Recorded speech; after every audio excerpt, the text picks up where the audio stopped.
Shri V T Balram, ഈ MTയുടെ പ്രസംഗത്തെ പറ്റി ഇന്നിപ്പോൾ സാംസ്കാരിക കേന്ദ്രങ്ങൾ പ്രതികരിച്ചിട്ടുണ്ട്, രാഷ്ട്രീയ കേന്ദ്രങ്ങൾ പ്രതികരിച്ചിട്ടുണ്ട്, CPM നേതൃത്വവും പ്രതികരിച്ചിട്ടുണ്ട്. ഇത് എന്ത് സന്ദേശം നൽകുന്നു എന്നാണ് നിങ്ങളുടെ വിലയിരുത്തൽ? ശ്രീ MT വാസുദേവൻ നായർ എന്ന് പറയുന്ന വ്യക്തി, അദ്ദേഹം സാഹിത്യ മണ്ഡലത്തിൽ മാത്രമല്ല സാമൂഹ്യ വിഷയങ്ങളിലും രാഷ്ട്രീയ വിഷയങ്ങളിലുമൊക്കെ എത്രയോ കാലങ്ങളായി തൻ്റേതായിട്ടുള്ള വസ്തുനിഷ്ഠമായിട്ടുള്ള അഭിപ്രായങ്ങൾ ആർജവത്തോടുകൂടി പറഞ്ഞു മുന്നോട്ട് പോകുന്ന ഒരാളാണ്. ആ അഭിപ്രായങ്ങൾക്കൊക്കെ ആ നിലയിൽ വലിയ സ്വീകാര്യത കേരളീയ പൊതുസമൂഹം എന്നും കൽപ്പിച്ചു നൽകിയിട്ടുണ്ട്. അതുകൊണ്ട് തന്നെ ഈ കഴിഞ്ഞ ദിവസം ശ്രീ MT വാസുദേവൻ നായർ നടത്തിയ ആ പ്രസംഗത്തിലെ പരാമർശങ്ങൾ അത് വലിയ രീതിയിലുള്ള ചർച്ചയ്ക്ക് സ്വാഭാവികമായി തന്നെ വിധേയമാവുന്നു എന്നുള്ളതിൽ ഒട്ടും അത്ഭുതമില്ല.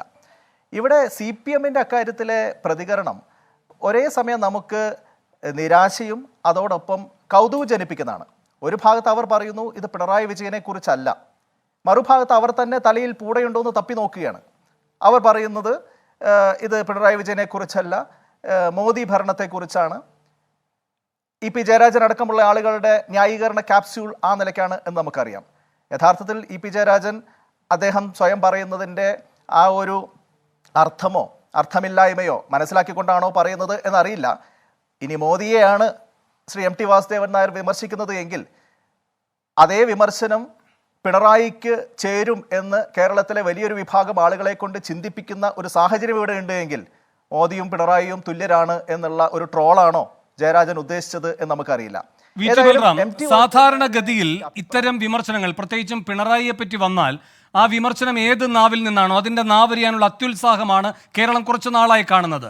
എന്നാൽ MTയുടെ ഈ പ്രതികരണവുമായി ബന്ധപ്പെട്ട് പ്രതിരോധത്തിലായി ഇതിൽ കക്ഷി ചേരാതെയുള്ള തന്ത്രപരമായ നിലപാടിലേക്ക് CPM നേതൃത്വം മാറുന്നത് നിങ്ങൾ കാണുന്നുണ്ടല്ലോ. അത് യാദൃച്ഛികമല്ല. ഇങ്ങനെ പറഞ്ഞങ്ങ് ഒഴിഞ്ഞ് ഒന്നോ രണ്ടോ ദിവസം കൊണ്ട് ഇതങ്ങ് അവസാനിപ്പിക്കുക. കാരണം MTയും ഇതിൻ്റെ തുടർചലനങ്ങൾ ഒരിക്കലും സൃഷ്ടിക്കുന്ന ഒരാളല്ല. അദ്ദേഹത്തെ സംബന്ധിച്ച് ഇത് നിരന്തരമായി സ്വയം പ്രസക്തമാകുന്ന ഒരു അവസരം എന്ന നിലയിൽ കാണുന്ന വ്യക്തിയുമല്ല. അത് അങ്ങനെ അങ്ങ് പോകുന്നെങ്കിൽ പോകട്ടെ എന്ന ഒരു സമീപനം, തന്ത്രപരമായൊരു സമീപനമായിട്ടല്ലേ ഇതിനെ കാണേണ്ടത്? ഒരു ട്രോളിൻ്റെ ഒരു സാന്ദർഭികമായിട്ടുള്ള ഈ തമാശ എന്നതിനപ്പുറത്തേക്ക് അല്ല. MT വാസുദേവൻ നായരുടേത് ഒരു അദ്ദേഹത്തിൻ്റെ സ്ഥിര നിലപാടാണ്. ഇപ്പോൾ അദ്ദേഹം ഈ പ്രസംഗത്തിൽ ഉദ്ധരിച്ച വാക്കുകളൊക്കെ തന്നെ ഏതാണ്ട് 10 വർഷം മുമ്പ് അദ്ദേഹം പ്രസിദ്ധീകരിച്ച ലേഖനത്തിലെ വാക്കുകളാണ്. 11 വർഷം മുമ്പ് 2013 പ്രസിദ്ധീകരിച്ച പുസ്തകത്തിലേതാണ്. ഇതിനോടകം തന്നെ ചർച്ചയായിട്ടുണ്ട്. അപ്പോൾ അദ്ദേഹത്തിന്റെ സ്ഥിരം നിലപാടാണ്. പക്ഷെ ആ സ്ഥിരം നിലപാട് 11 വർഷത്തിനിപ്പുറവും അദ്ദേഹത്തിന് ഉദ്ധരിക്കേണ്ടി വരുന്നു എന്നുള്ളതാണ് സമകാലികമായിട്ട് അതിൻ്റെ പ്രസക്തിയെ ചൂണ്ടിക്കാണിക്കുന്നത്. അതും ശ്രീ NE സുധീരനെ പോലുള്ള ആളുകൾ ഇന്ന് നടത്തിയിരിക്കുന്ന വെളിപ്പെടുത്തൽ കൂടി നമുക്ക് ശ്രദ്ധിക്കാവുന്നതാണ്.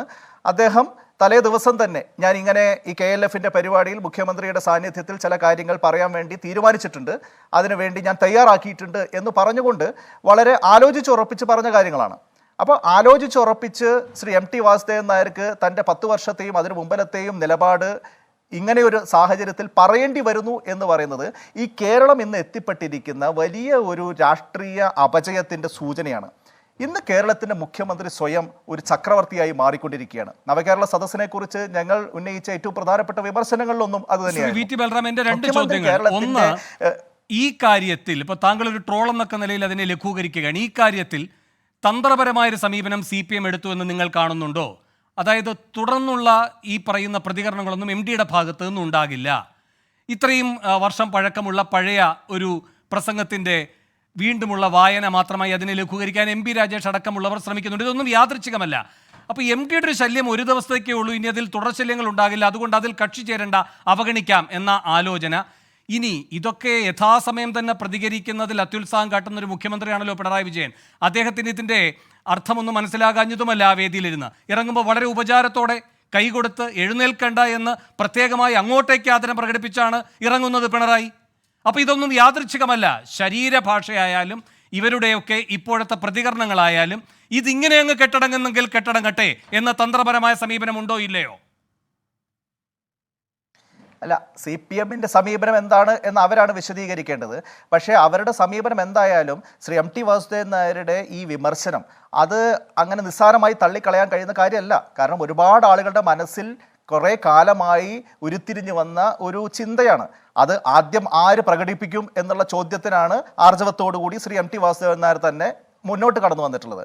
അദ്ദേഹം ഇന്നും ആവർത്തിച്ചതായിട്ട് നമ്മൾ കേട്ടത്, അദ്ദേഹത്തിൻ്റെതായിട്ട് കോട്ട് ചെയ്ത് ശ്രീ എൻ ഇ സുധീർ സൂചിപ്പിക്കുന്നത്, ഞാൻ വിമർശിക്കുകയായിരുന്നില്ല, ചില യാഥാർത്ഥ്യങ്ങൾ പറയണമെന്ന് തോന്നി പറഞ്ഞു, അത്ര തന്നെ. അത് ആർക്കെങ്കിലും ആത്മവിമർശനത്തിന് വഴിയൊരുക്കിയാൽ അത്രയും നല്ലത്. അപ്പോൾ ഈ കേട്ടിരിക്കുന്ന ആളുകൾക്ക് ഒരു ആത്മവിമർശനം ഉണ്ടാകണം എന്ന കൃത്യമായ ഒരു ലക്ഷ്യബോധത്തോടു കൂടിയാണ്, അങ്ങനെ ഒരു ആത്മവിമർശനത്തിന് വഴി തെളിക്കാൻ വേണ്ടിയിട്ട് തന്നെയാണ് അദ്ദേഹം ഇക്കാര്യം വളരെ കൽപ്പിച്ചു കൂട്ടി പറഞ്ഞത് എന്നുള്ളതാണ് നമുക്ക് കാണാൻ സാധിക്കുന്നത്. അപ്പോൾ ആ ആർജവം അതുതന്നെയാണ് കേരളത്തിലെ ഈ സാംസ്കാരിക മണ്ഡലത്തിൽ നിന്ന് നമ്മളെല്ലാവരും പ്രതീക്ഷിക്കുന്നത്. അതിൻ്റെ തുടർ ചലനങ്ങൾ ഉണ്ടാവും. CPM എത്ര മൂടി വയ്ക്കാൻ ശ്രമിച്ചാലും ഇതങ്ങനെ തന്ത്രപരമായ